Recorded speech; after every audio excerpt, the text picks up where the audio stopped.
Kane Cornes, I thought of you immediately. Yes, that's amazing how often I do this now when things like this drop. But Adelaide's leading goal kicker, 41 majors this season, was Darcy Fogarty. He was going to be a free agent next year, albeit a restricted one. So as a pre-agent, he put pen to paper on a contract. It is a 6-year extension. 7-year total commitment now through until the end of 2031. And he's played 102 games for the Crows. Yeah, it's amazing the silly decisions clubs are making with this. So this is, this is one like the Noah Bolter one. There's some you can understand, like Jacob Weir, and I go, you know what, he's deserved that. And I go, it's not the length that I would love to sign him to. Probably 4 or 5 would be ideal, but I can understand why Carlton have done that. Without him, they're stuffed. This one, I don't understand, just because he hasn't yet. We're not sure he's a legitimate 200-game AFL player yet, Darcy Fogarty. We're just and they've locked him in for 7 years. So I think you need to be really certain. And I understand this long-term stuff. I get it. But you want to be really selective of who you're giving these types of deals to. And as a footy club, you want to be absolutely certain that they are the person that can cope with it, has the ability to actually still be playing at a reasonable level in 7 years. And you go, okay. And there needs to be the risk of someone coming and taking them. And of course, there was that risk with Darcy Fogarty. Like some other stupid club would have also given him 7 years when he qualified for free agency. But you know what? You get compensated, and you get compensated pretty well, as we've seen with Josh Battle and Isaac Cumming, if teams come with those stupid offers. So honestly, Darcy Fogarty was playing reserves football not that long ago, and Adelaide didn't know where to place him. But credit to him, he's really improved his game. He has. And he's important. But once again, he's a player who I don't think has been fully committed to preparing his body the way that he should and getting himself super fit over the journey of his career. And you've just locked him in regardless of what happens. He gets paid for the next 7 years on your dime, regardless of his performance. It's just ridiculous. And Adelaide should have waited and just absorbed all the information, put a reasonable offer to him of 4 years halfway through the year. And if he didn't want it and he wants to go, he's restricted free agent. Adelaide have got the opportunity to match at the end of the year. And if not, you're going to get probably, depending on where Adelaide finish, a top 10 pick for him. I did have to laugh at the way the story was written on the Adelaide website, though, at the quote-unquote has declared himself a Crow for life, because there couldn't be anything further from the truth. In fact, this does nothing. This guarantees nothing. It only means that Adelaide can't sack him. He can demand a trade, and Adelaide can demand to trade him. In fact, this year alone, Dan Houston had 3 more. Rioli had 3 more. Tom Barras had 3 more. Bolton had 4 more. McRae had 3 more. Daniel 2. Noble 2. Lacoste, Stringer, Kenny. The list goes on. Petrarca and Oliver it could have happened. This is actually maybe even, Kane, the biggest indication that Fogarty actually wants out. that this is Adelaide should be worried that he wants to leave. I'm signing for these sort of deals as a worry for Crows fans. It is. And those that are for long-term deals would say, Adelaide now control it. They've got control. But I just disagree. Look at the Clayton Oliver situation. Look at the Houston situation. How much control did they have? Exactly. That's a great example. They had a lack of control. Let's sign them long-term because clubs get the control. No, you don't. The managers get the control of where they want to send them. Now, I don't think Fogarty is managed by a group that is as powerful as others. But if he wants to get out, he will. And if Adelaide want to ship him out, it's going to be harder for that to happen. So, and I guess the forward line structure of Adelaide is interesting. Like Thilthorpe, Walker and Fogarty don't work in the same. It just doesn't work. Fogarty's performance when Walker is there is much better. They're such a similar type of player. They lack mobility. They lack defensive pressure. Yep, terrific lead out, take a mark, go back and kick an accurate goal. 100% you can rely on both of them for that, but they don't fit into the same forward line. That's why I thought it was the wrong decision to extend Taylor Walker. It needed to be Thilthorpe and Fogarty's forward line from now on. The big shadow of Tex is still going to be looming, which will definitely affect his performance. But I'm just, best case he turns out to have the next 5 years of a similar, sort of Tom Hawkins style where he plays deep, close to goal, leads out, but I'm just not sure Darcy Fogarty suits the way that it's moving. and the expectations of that. So it's bizarre. Adelaide's list management choices for a while now have been questionable, and They had a good trade period. Just another one of those. They had a very good Did trade they, period though? though. Well, they brought in 6 years for Cumming, who played 6 games, has got soft tissue injuries last. Like, you think that's well is guaranteed to no. work? When I say they had a good trade period, they brought in 3 best 22 players, and they've kept their pick 4. So I think on the balance of things, they've improved their list, and they go to the draft. They might even do something with 4. I'm not sure yet, but I think in that sense, it's a big challenge for Adelaide-based clubs to attract talent at times. That's what they tell us. I think they've had a pretty big win in that sense. What they contract him to is I thought the their same. thing. I thought they got a bargain for Neil Bullen, and Peatling is a really good addition, and it means a lot of competition for Peatling. And then that means they need to win now.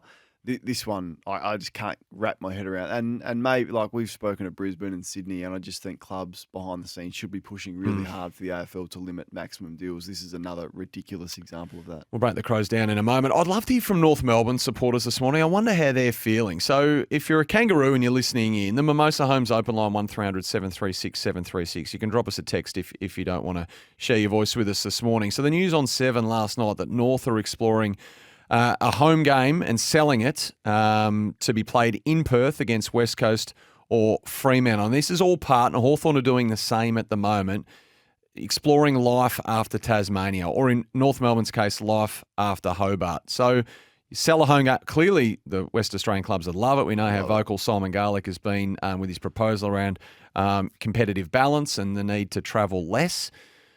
But if you're a North Melbourne supporter and you're selling a home game right into enemy territory, are you overly thrilled with that? Albeit their record's pretty good out west in recent times. Well, it's a curiosity. Everyone's record is good against the West Coast. So North Melbourne we're talking about. Yeah, I know, but they've probably played West Coast, haven't they? I think they've beaten Fremantle there recently as well. Okay, they've certainly beaten West Coast a couple of times, I think, over there. So everyone is going to beat them. When West Coast get a bit stronger, I'm not sure it's as enticing.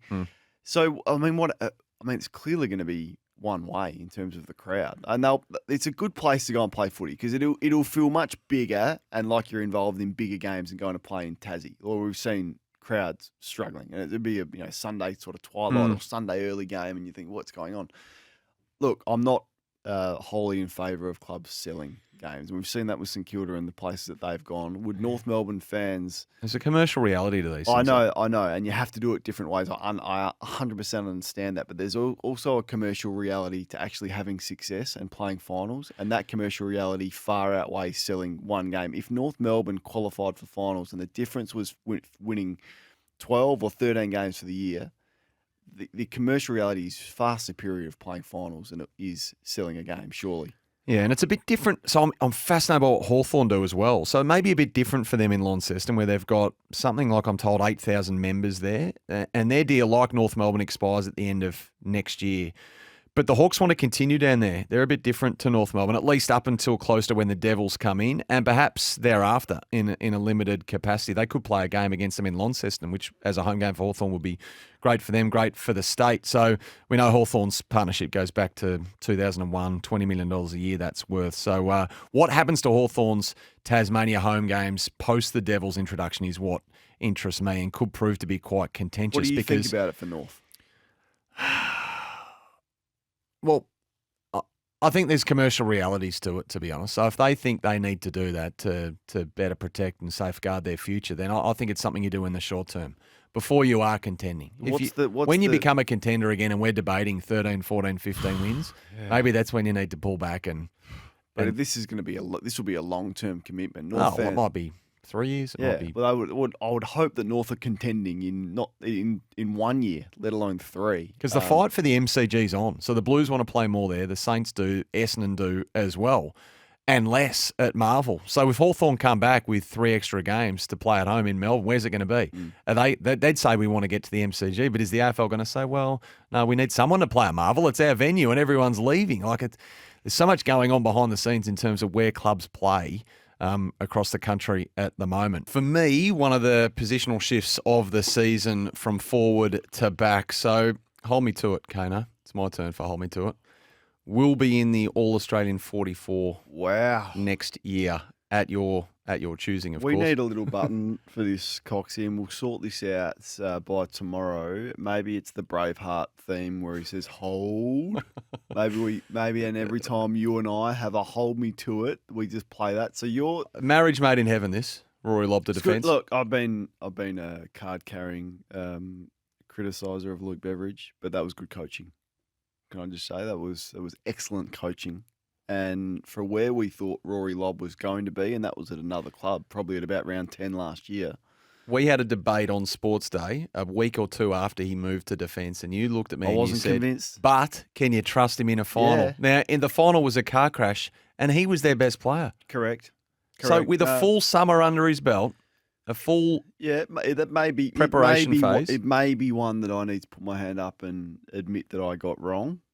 Not quite prepared to go there just yet. I thought I had you. I just thought gonna- we were venturing I'd into like to see into full apology territory. I would like to see a full pre-season. We and were a so full close. season in that. So close. In Are you that proud of position. yourself? It was just.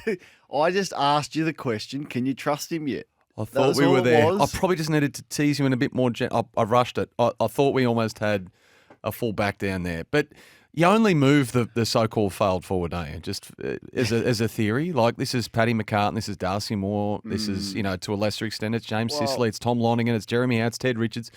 You don't go and move your best forward back, though, do you? Well, who's their best forward? Well, let's say their best is... Well, I still reckon I their think best Sam is Aaron... Darcy's their best forward. Well, he's not at the moment. Well, he will be. Right, but he's not at the moment. Well- He wasn't this year. Well, It was Was he? Jamara, Bortle, and Aaron Norton at the start of the year, for sure, before injuries intervened. I know you don't like to hear that. I know you don't like to hear that. Aaron Norton, like Rory Lobb finished higher in the best and fairest than Aaron Norton. Yeah, well, Aaron Norton, unfortunately... Even his own coaches don't rate his performance. The knee's a pretty important part of the body He in played football. 20 He games. missed 6 games, and Yeah, he and how couldn't get many- off the how many ground. did Lobb play? He couldn't jump in the back end of the season, Aaron Norton. That's his one wood. So I think you're being very harsh on Norton. Can't jump, so let's just go and give him an 8-year contract. See how the knee's he's jumping in 7 years on those knees. That's a good Come idea. on. He can't jump, so let's go and give him an 8-year Come deal, on. 2032. That's a good idea. All right, I'm Anyway, parking. I didn't want to Norton. get into a debate with you around this, but the blessing that the Western Bulldogs had were all of those tall options forward of the ball, which gave Luke Beveridge the luxury to put What sort of Rory Lobb players? back. What sort of players Croft as well? Because there's another one coming through in the I'm land of the excited Giants. by him. Croft. So they're coming from everywhere. He's 200 plus and plays wing, plays everywhere. Crikeys. And they got Sanders, who, we have nowhere near seen the best. They're just absolutely stacked. Don't be surprised if they win it this year, the Dogs. Don't be surprised. They win the premiership next year. Don't be, well, Is that a hold me? Why wouldn't they? Is that a It's not hold? It's definitely not a hold me to it. Brian Norton, before he got injured, was coming third in the best and fairest. I think it was So- fifth, Brian, but anyway. Well, he's added a bit on, which I'm all for in this situation. Question without notice for you. Terrific crop of free agents at the end of next year. Even though Darcy Fogarty is now off the free agency. But which one will we be speaking about the most? So Cam Rayner, we're talking about Tom De Koning, your man. We're talking about Andrew Brayshaw, Luke Davies-Uniacke. So the three that I think are the most fascinating is Rayner. And when you look at someone like an Essendon and the offers that could come for him, and Brayshaw's the one, but the Bont's also in there. Yeah, but the Bonts are... You think the Bont's no worries at all for the Western Bulldogs fans with the Bont? What percentage would you say the Bont leaves the Dogs? 0.5%? I would think 0.5%. 0.5%. Because of what's at stake for him. If he's not the greatest Bulldog already, No. he's going to be in 3 or 4 years' time. So I think it would be a strange decision. Something would have to go really, really wrong for the Bont to leave. But I think it's Brayshaw, Davies-Uniacke and Cam Rayner are the three that are most fascinating. And if some of them or one or two of them haven't signed by probably round 8 or 9, I think there'd be alarm bells at their footy clubs. The rucks are always interesting as well. Not that he's the most high profile among them, but Sam Draper, I wonder if he's one to watch at Essendon going forward as well. Just one to watch, but if you're a club, you're not paying big money for a ruckman. No. You're just not. You need a competitive ruckman, and people always say, "Oh, you're critical of Geelong for not having a ruckman," but ruckman. I agree with you. Ruckman aren't influential in terms of winning a premiership, but they are if you don't have a competitive ruckman. And Geelong do not have a competitive fit ruckman at the moment. So go and get one. I'm really surprised they haven't. They're going to run it back with Stanley. Oh, you can win it with, yeah, you can, but not from what I saw last year. So De Koning, though, whose contract was for 2 years to coincide with free agency. He's a bit more than a ruckman, though. What do you think he's worth? What do you think Carlton are willing to pay? Clearly, it's going to be if they get the commitment. There's from a walk-away price. A long-term contract. This is a big. Yeah, but there's a walk-away price. Once again, it's the similar discussion we were having around Tim English. I mean, at the start of last year, the numbers that were being floated for Tim English were extraordinary. And then by the halfway point, you're going, I don't reckon Tim English is going to get what he thought he was going to get. And he ends up staying for what we are told is a lot less. There is a ceiling on what ruckman can earn. And I wouldn't be going more than, I know a few years ago I said he's the next $1 million player, and he's definitely worth more because he can go forward and he can rest as a forward, which definitely helps, and he's important. But are you going to pay more than $800,000 for a ruckman? So he's 25. Are you going to pay more than $800,000? Yep, you are. Yeah, as a rival or as a Carlton. I just think that's what he'll go for, whether it's at Carlton or whether he's it's going to get else. more to leave. So yeah, well, definitely more than 800 what's at the Carlton. staying price and what's the leaving price? So what's the average wage now going forward? 400. Yeah, it'll eventually be 520. I think in the final year of the new CBA. So I think you've got to pay him more than 800, don't you? I'd be nervous to pay him more than 800.